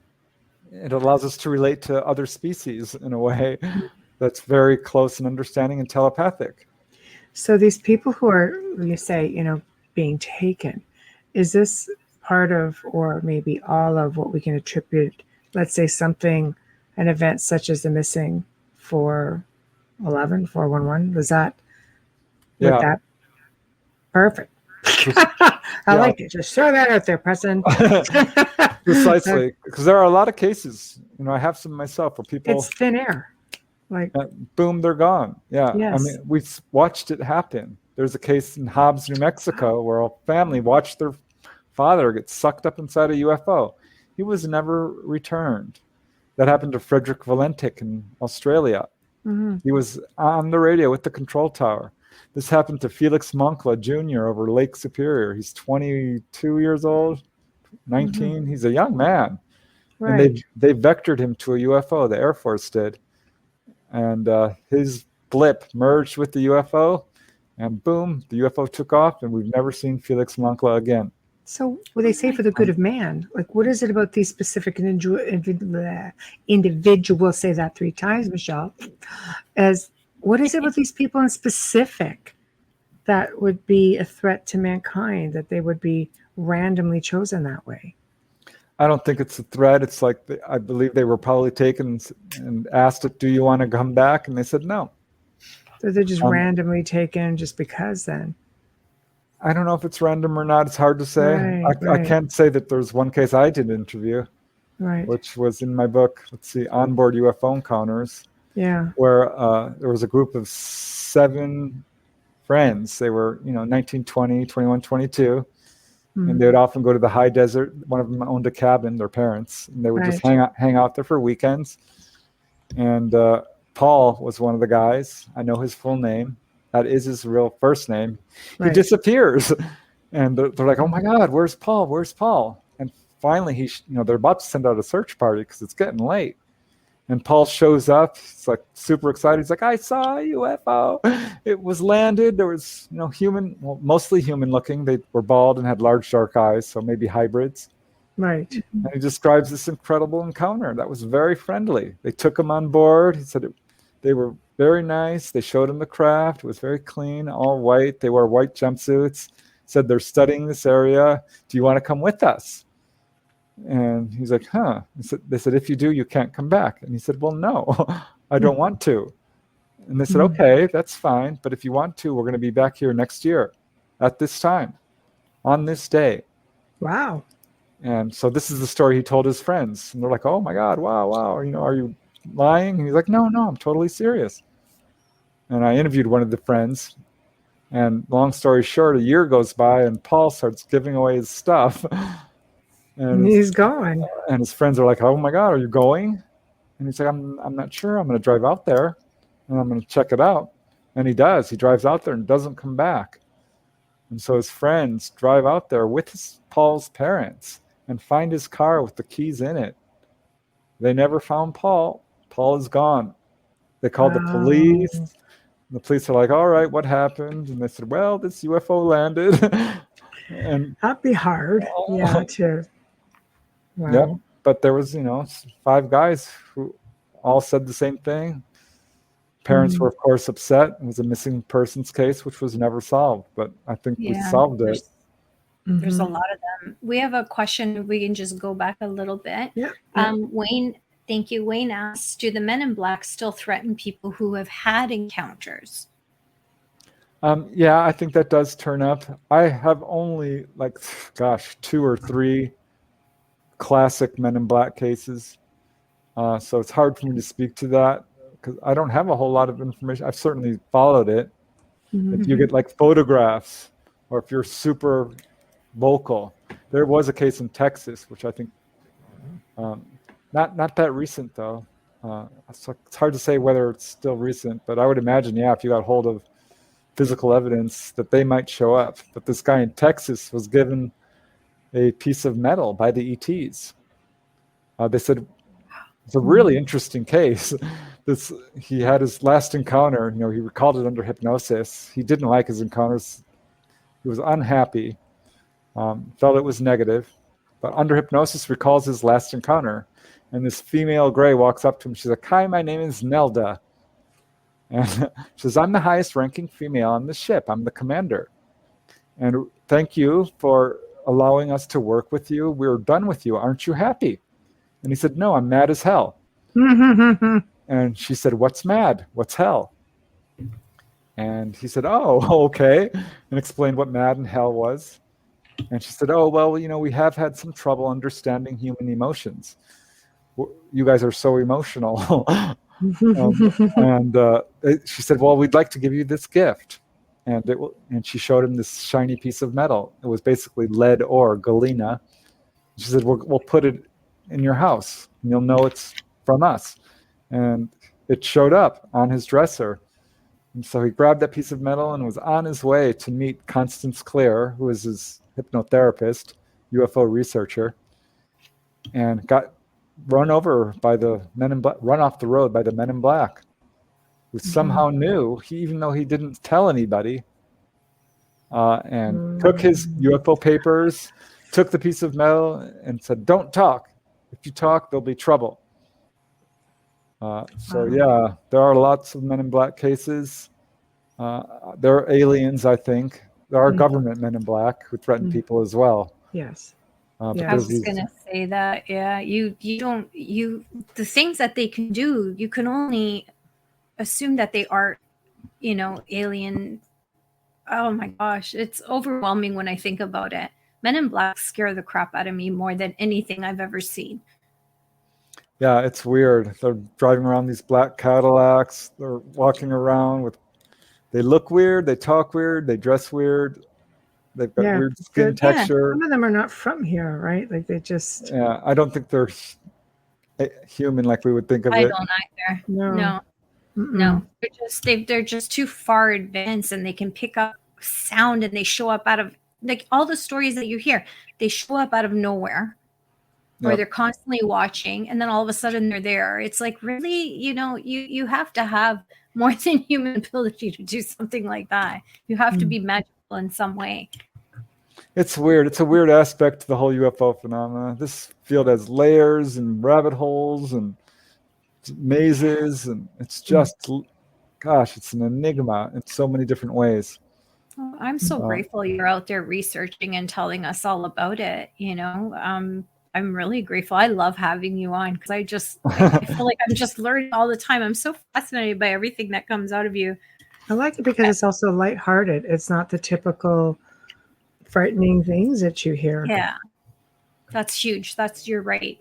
We have a really huge listener base, and I like that they get your perspective. Yeah, well, I do hear from people who are like, oh my God, I'm having a hard time with this. There's a guy in England. I'll call him Gary. He was one of my favorite chapters in my book, On Board UFO Encounters, because he's had so many experiences. Wow. And he was just not happy. He's still not happy because the Greys show up. They're no longer able to paralyze him at some point. He got over that. They showed up in his room, and he jumped up and socked it in the face. Boy, that Grey was. I wonder why they paralyze him. Jesus.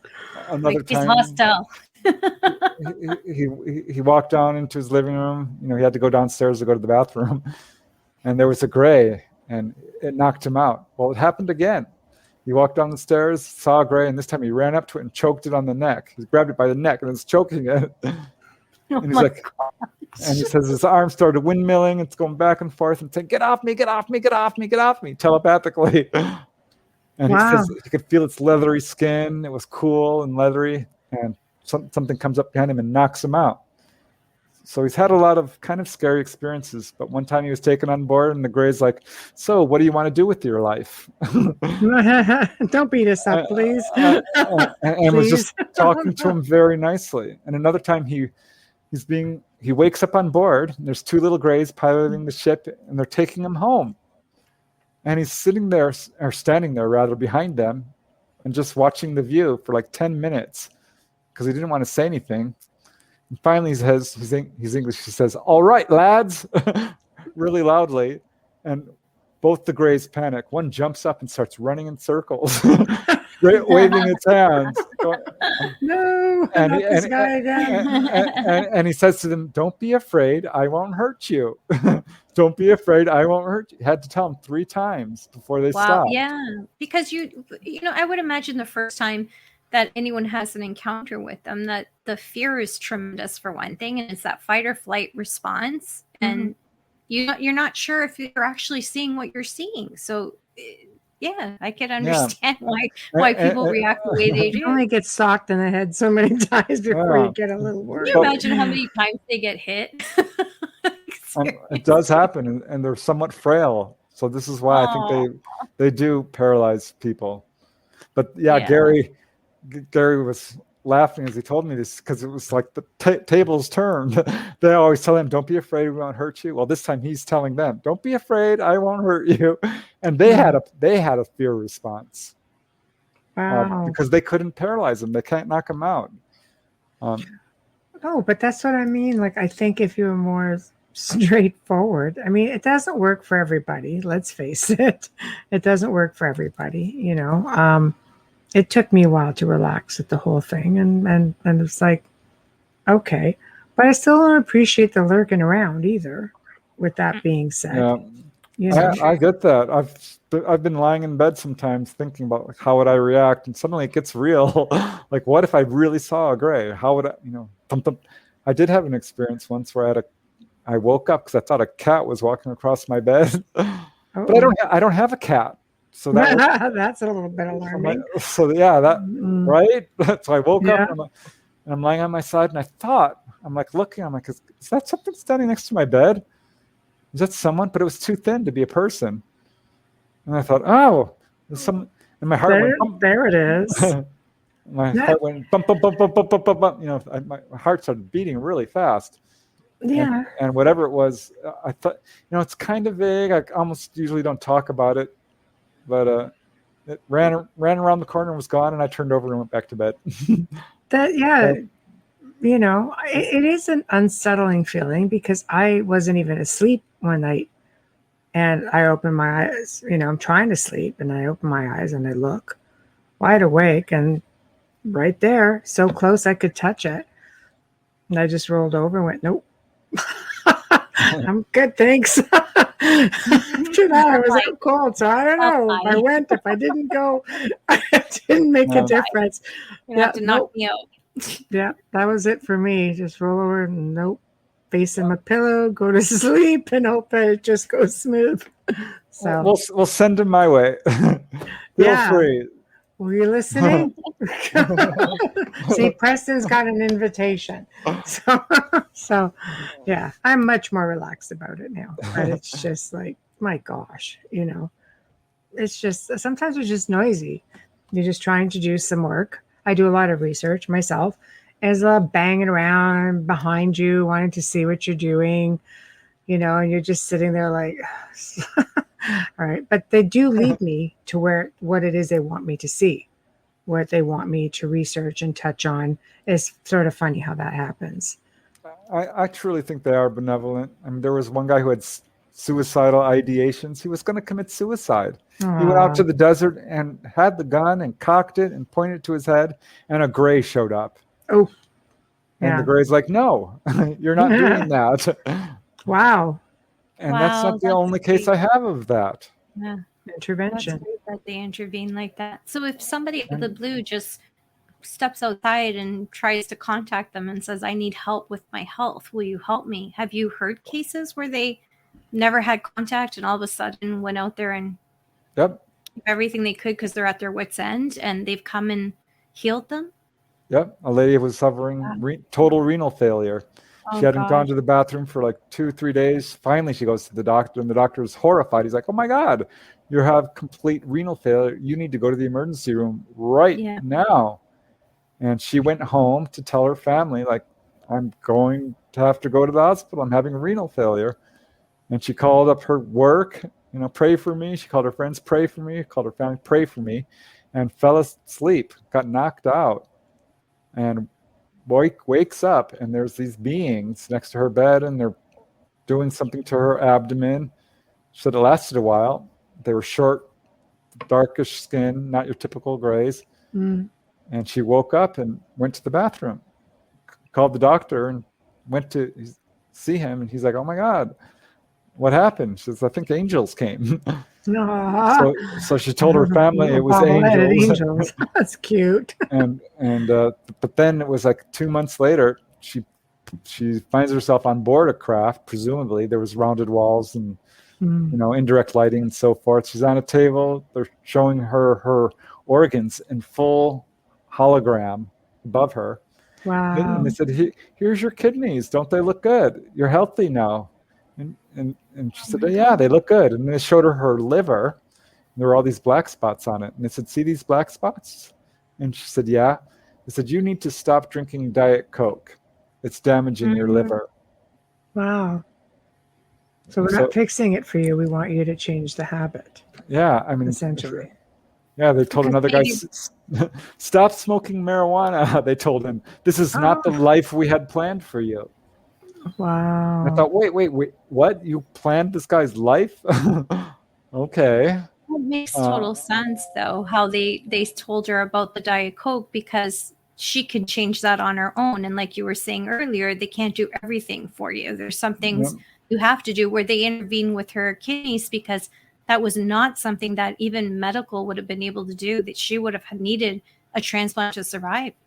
Yeah. Another lady with no history of contact was diagnosed with breast cancer. The Greys came and healed her.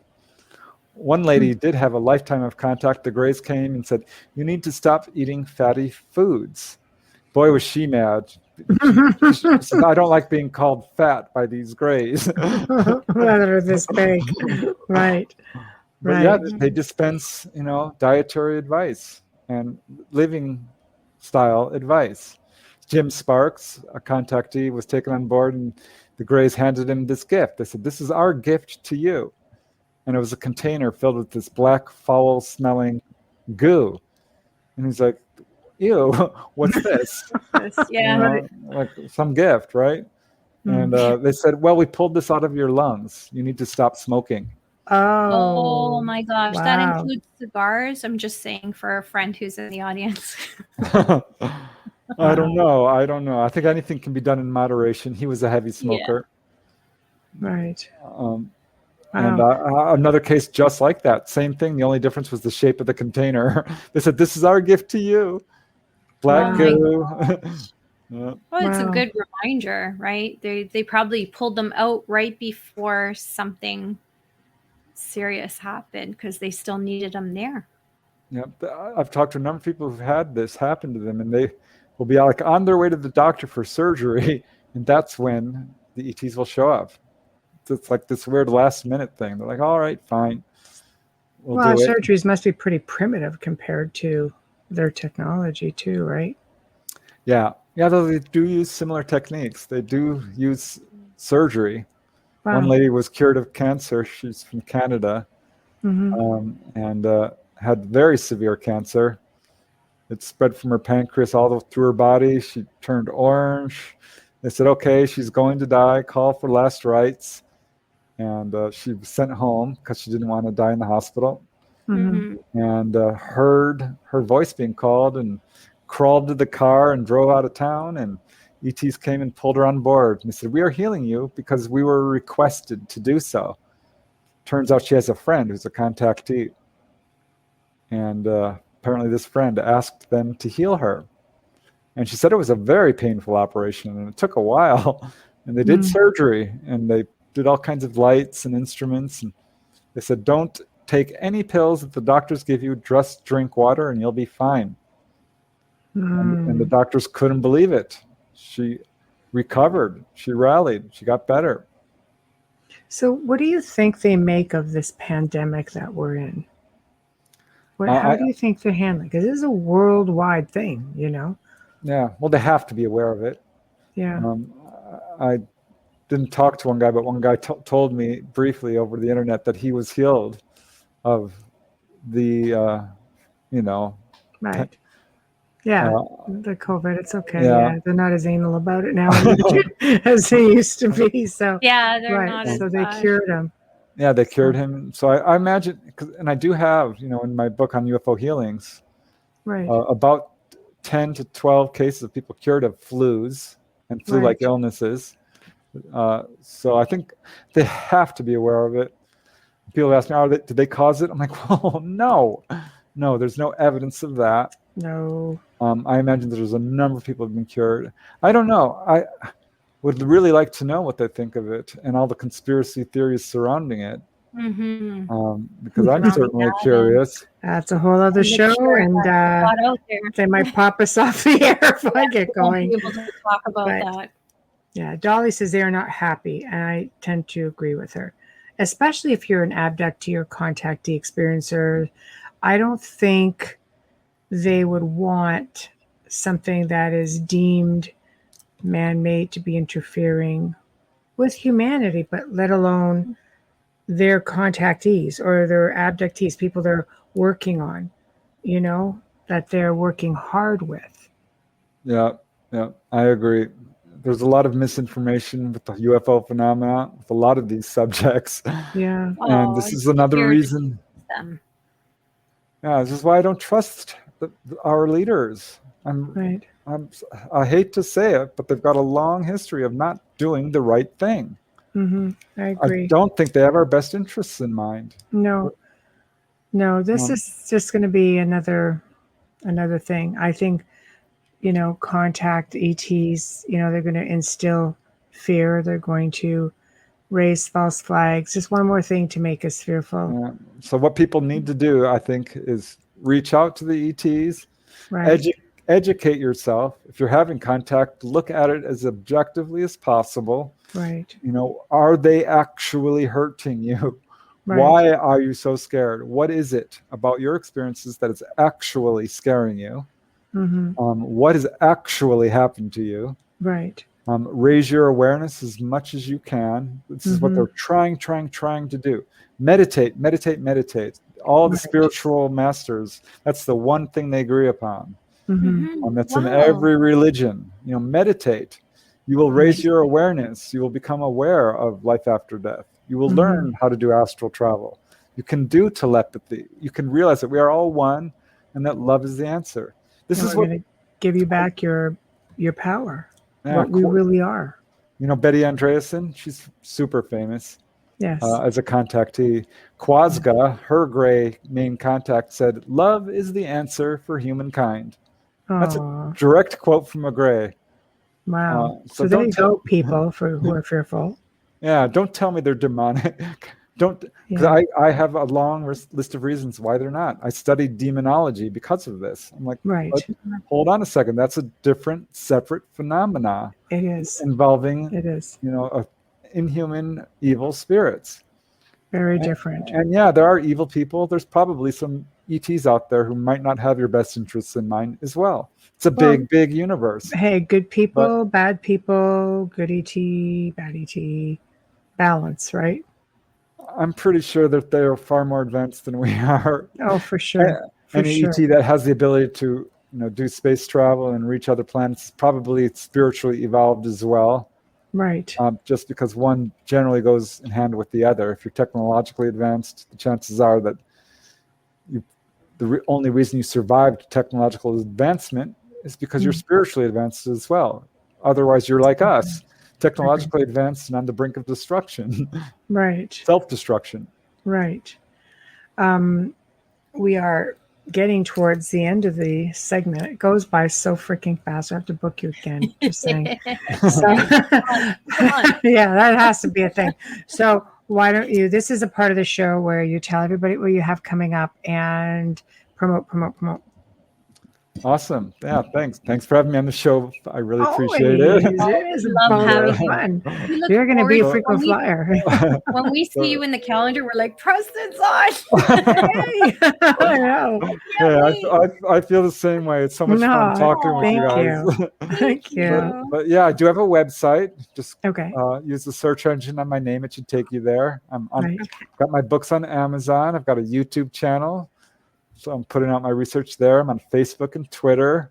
My latest book is called Wondrous. I just put that out. Awesome. And working on another book with Dolly. It's going to be amazing. I know it is. Favorite book ever. Because you are both amazing, so I know it's going to be good.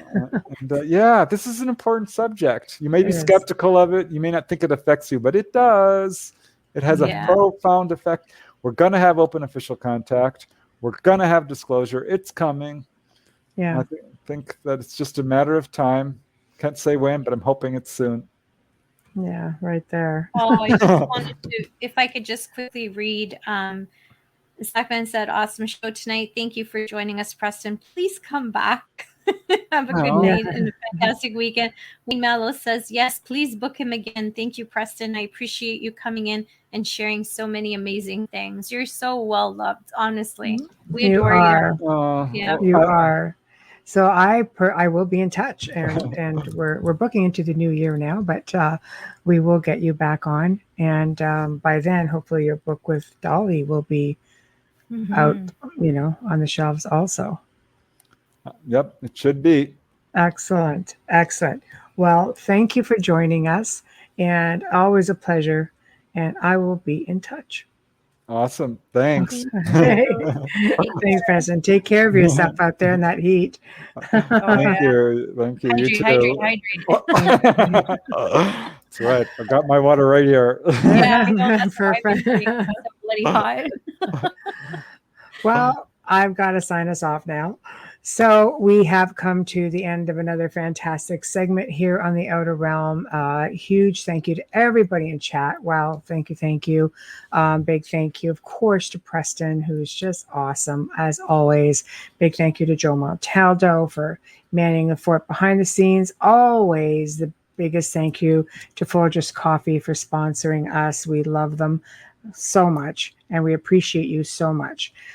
Please remember to stop by all of our YouTube channels, International Public Radio, UFO Paranormal, the other one, and please, give us a subscribe. Don't forget us about us. Forget us about us. I'm really tongue-tied tonight, guys. I apologize. But head over to Facebook, find the Outer Realm, and please, again, join the group. Amelia keeps it up pretty well and puts a lot of interesting stuff on there. If you'd like to see a specific guest or topic on the show, or you just have something to say, please email us at theouterrealmcontact@gmail.com. Theouterrealmcontact@gmail.com. Now, next Wednesday night, guys, you've been hearing us mention her name all night. Dolly Saffron. I hope I said that properly. I apologize if not. She's going to be on here for the very first time, discussing for the first time her experiences as a contactee, abductee, experiencer, you name it. Really well versed and full communication with them, and she's going to have a lot to say. Thursday night, we welcome back Dr. Kathleen Ann Ball, who is in Brazil as we speak, discovering even more of the Knights Templar stuff. It's just going to be amazing. But she's going to be in collaboration with another Templar researcher who worked, with the Sinclair family very closely. You'll know them from Rosslyn Chapel. He was on just a little while ago, Mr. Sean Williamson. So you're not going to want to miss anything next week. It's going to be fantastic. Until then, Amelia and I thank you. Please don't forget about Joe and I on the Gray Zone Uncensored this Saturday, 6 to 8 Eastern, 5 to 7 p.m. Central. Have a good, safe weekend. Thank you for tuning in.